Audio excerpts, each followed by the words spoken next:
Bonjour à toutes et à tous, j'espère que vous allez bien. On va passer un petit moment ensemble ce matin.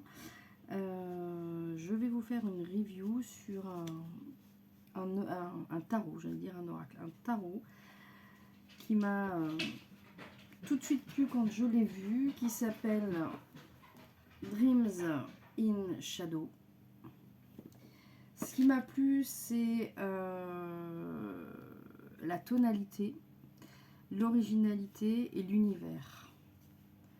Voilà, on va être sur ce type d'univers là, donc assez Tim Burton, assez BD, assez film d'animation, et ce coloris bleu assez profond, moi, me plaît énormément. Alors, je le découvre pas aujourd'hui, hein, ça fait déjà plusieurs jours que je l'ai, donc je l'ai regardé. Et je vais vous présenter quelques cartes et je ferai un petit tirage avec ce tarot pour voir comment il fonctionne, comment on fonctionne tous les deux. Alors ici, on a le page de coupe, par exemple. Je vous montre le fou. Je crois qu'une de mes préférées, c'est celle-ci, le magicien. Alors, je vous ai pas dit, hein, les cartes sont assez épaisses, la taille des cartes, voilà, c'est du tarot traditionnel. Le coffret est en dur, ce qui est pas mal. Ici, on a l'empereur. Alors ici, on est sur l'as de denier. Donc, ce que j'aime aussi, c'est qu'on retrouve quand même l'idée du Rider-Waite. On n'est pas sur...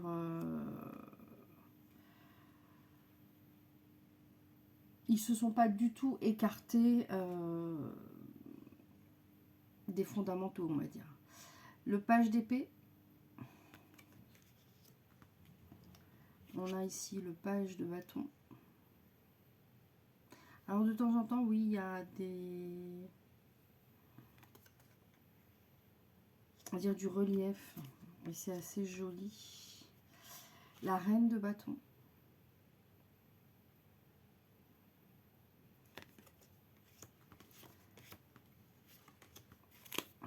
Alors,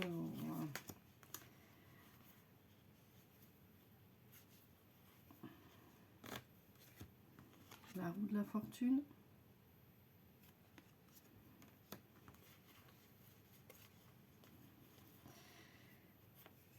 Le 6 de coupe. Le 6 de coupe.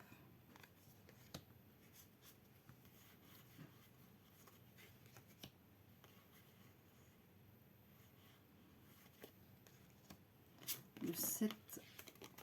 Le 7 d'épée.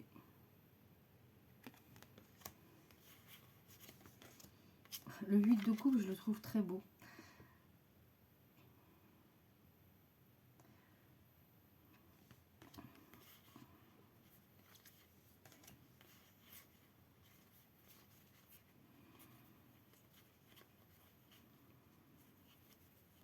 J'essaie de vous en trouver une qui me plaît beaucoup. Le 10 de coupe. Alors pour ceux qui aiment les films d'animation,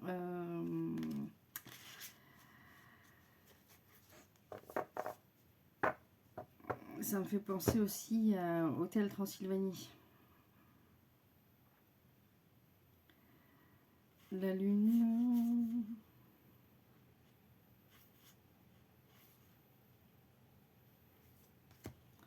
L'étoile.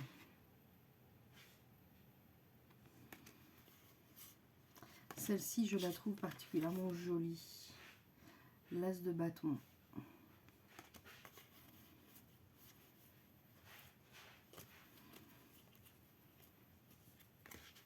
Oups. Le pendule, je le trouve assez drôle.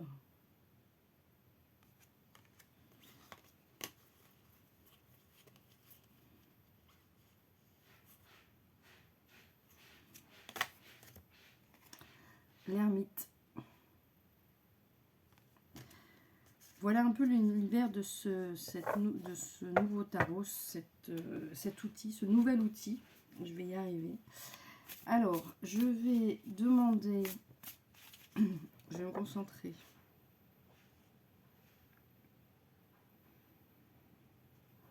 Je vais me concentrer. Alors, je vais demander au tarot comment... Oups, il y en a qui sont à l'envers.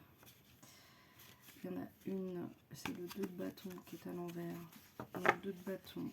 Il y a des choses qui vont se mettre en place, des choses qui vont s'ouvrir. On regarde vers un autre horizon. Alors, il me donne 3 cartes. Mais en fait, bon, ok, je vais prendre les 3 cartes. C'était pas ce sur quoi j'étais partie. Alors, les 3 cartes sont l'ermite, le 4 de bâton et l'as d'épée.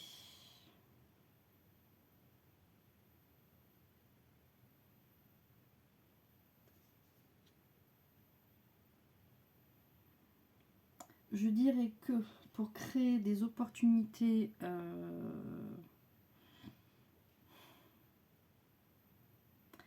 pas imprévues, puisqu'on fait en sorte de les créer, mais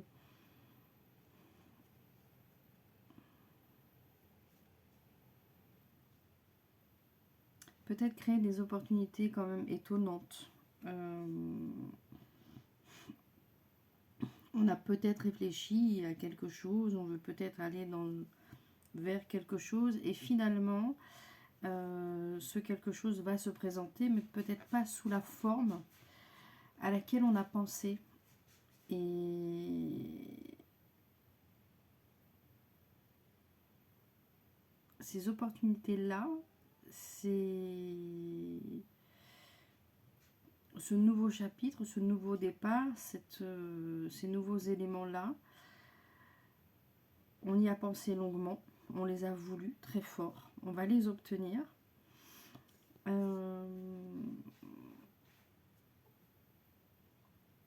Et je dirais à la force du mental, pas à la force des bras, à la force du mental. On y a beaucoup réfléchi et c'est quelque chose qui arrive. Mais effectivement, ça va être surprenant dans le sens où c'est pas du tout l'idée qu'on s'en était fait.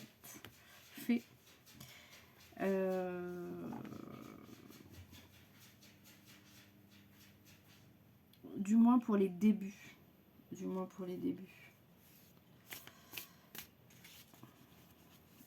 Allez, alors moi j'étais partie dans l'idée de demander à cet outil de me donner une première carte, celle qui traduit la manière dont il m'envisage. Alors, merci de me donner une carte et de nous dire comment tu m'envisages.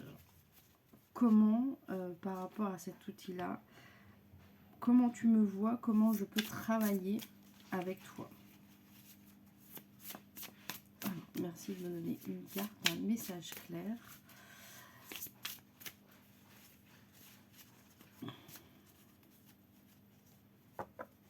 Alors, on va le poser juste 2 secondes. Alors, peux-tu, s'il te plaît,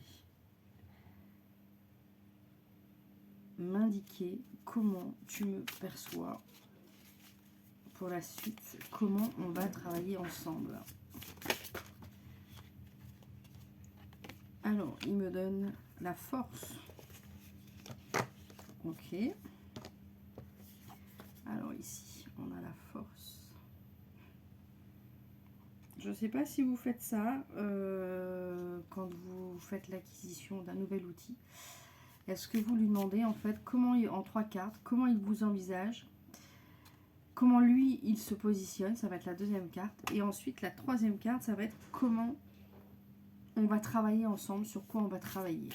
Alors, peux-tu me donner s'il te plaît une carte et me dire comment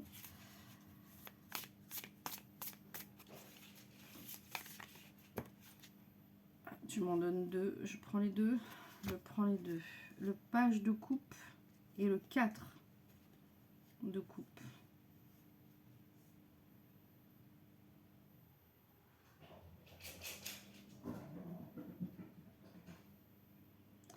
Donc tu vas tourner autour des émotions et tu vas être dans le...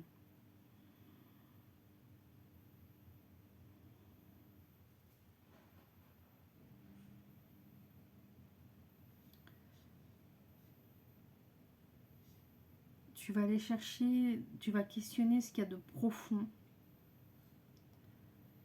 En fait, tu vas être... Alors, pas... Ouais, on va plutôt être sur la dimension introspection.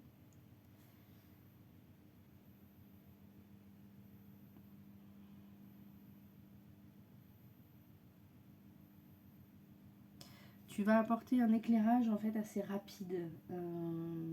Pourquoi je dis ça? Parce qu'on a le 4 et tout de suite après derrière on a un page. Donc effectivement toutes les étapes qu'il y a entre le 4 et le page, on va quand même aller assez vite dans la compréhension de ces émotions. Donc tu vas aider en fait à aller assez vite. Tu vas mettre le doigt sur ce qui est à voir. Et pour la compréhension, ça va aller assez vite. Ok, donc toi tu es plutôt dans cette énergie-là. Et du coup, entre cette force et ce...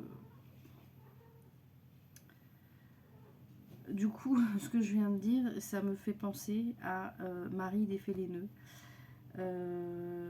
Donc entre cette force-là mêlée à cette idée de démêler les nœuds, qu'est-ce que ça va donner en fait? Comment on va travailler ensemble?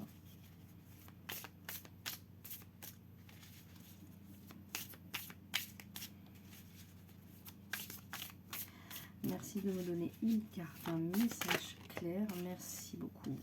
Et nous avons la 4 d'épée. En fait, les questionnements, les réponses qui seront apportées, les questionnements du départ auxquels cet outil-là peut apporter des réponses, permettra de trouver le repos.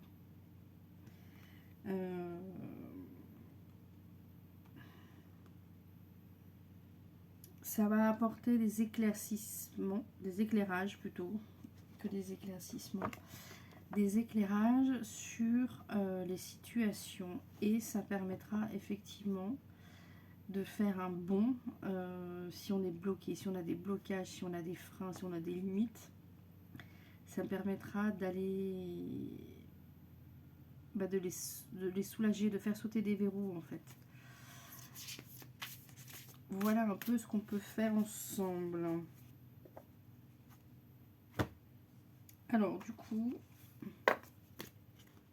maintenant qu'on sait ce qu'on peut faire ensemble, outre les 3 cartes qui sont tombées tout à l'heure, je vais te demander effectivement de me redonner 3 cartes. S'il te plaît, pour un message clair, pour les abonnés de la chaîne, que je remercie d'être là. Et là, tu m'en as donné combien? 2. Ok, super. Je regarde les 2. Non, ok. J'attends la 3e. Alors, il y en aura peut-être plus que 3. Merci de me donner un message clair pour les abonnés de la chaîne, que je remercie d'être là. Voilà. Alors, nous avons le jugement. Nous avons la 9 de bâton. Et nous avons ici le 10 d'épée.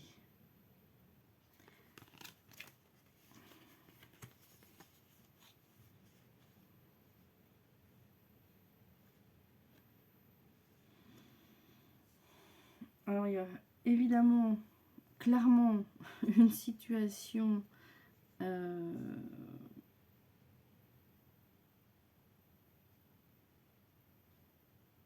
qui a été assez lourde et conséquente. Quelque chose qui va laisser des stigmates, on est d'accord, mais il y a quand même une histoire de phénix là qui va renaître de ses cendres.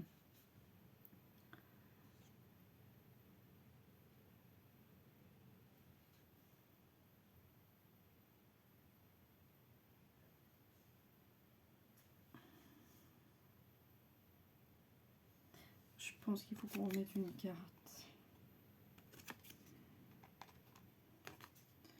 Pour voir ce qui vient derrière ce 10. Qu'est-ce que j'ai? Ah, j'ai le monde au dos. Donc, ça va quand même... Hop, merci. Et on retrouve le 4 de bâton qu'on a vu tout à l'heure. Oups. Eh ben. Je regardais juste le dos qui est la force. Du coup, cette situation qui a été pesante, éprouvante,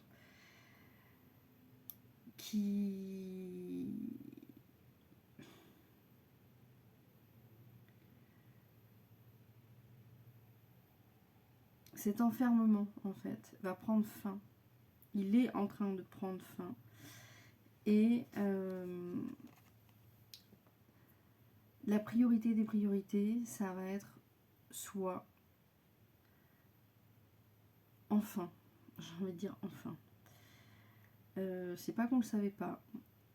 C'est pas que... mais des fois, on est pris dans le tourbillon d'une situation. Quelle que soit la situation, quel que soit le temps qu'elle dure. Par moments, c'est pas qu'on ne veut pas faire, c'est pas qu'on veut pas comprendre, c'est pas qu'on ne voit pas, c'est simplement qu'on est pris dans cette situation-là et les choses s'enchaînent. Et bah, on avance et les choses se font. Alors parfois elles se font comme elles doivent se faire, même les choses les plus difficiles. Mais en tout cas, là, on voit que c'est la fin. Il y a quelque chose qui s'arrête. Et l'idée, c'est vraiment de se remettre au centre de la scène. De célébrer tout ça. De se célébrer soi. De célébrer... De célébrer... Bah, c'était un peu tout à l'heure avec le... L'as d'épée. Oui, l'as d'épée. Ça va peut-être certes faire un peu bizarre au début, puisque on était englué dans une situation et que là, ça se débloque. Donc du coup, c'est pas qu'il va manquer quelque chose, mais ça va être... on a peut-être perdu des repères, en fait. Et là, il y a des nouveaux repères qui vont se mettre en place.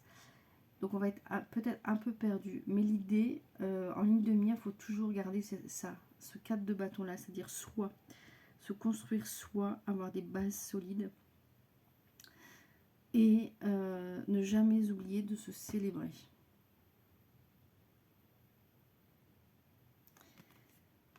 Si je reprends une carte ici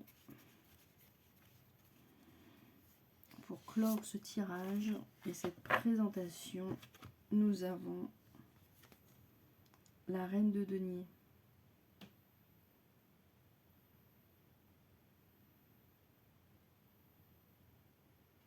On sait qui on est, on sait ce qu'on vaut.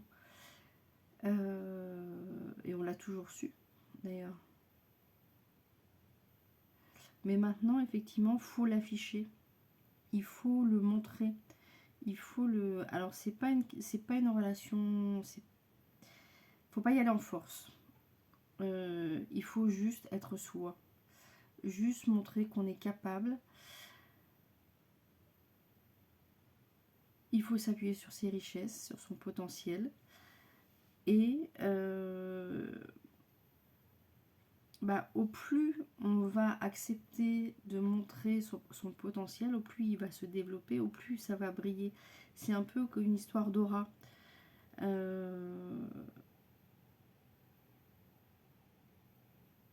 il faut faire briller son aura, tout simplement. Se rappeler tous les matins que je suis quelqu'un de bien. Je sais faire des choses. Je peux faire des choses. J'ai envie de faire certaines choses. J'ai envie que ce que je fais me nourrisse, me fasse plaisir.